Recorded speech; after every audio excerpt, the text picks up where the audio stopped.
যদি কখনো ভুল হয়ে থাকে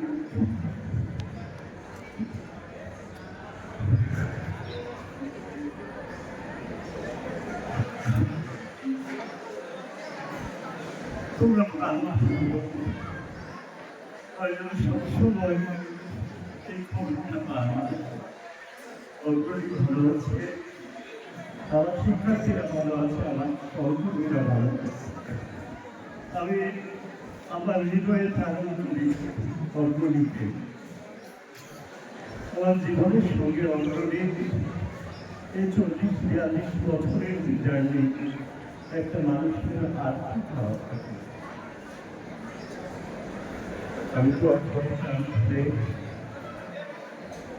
তোমরা আমার জন্য দোয়া করো, আমার পরিবারের জন্য দোয়া করো, কারণ ক্ষমাটাই সুন্দর, যে ক্ষমা করতে পারে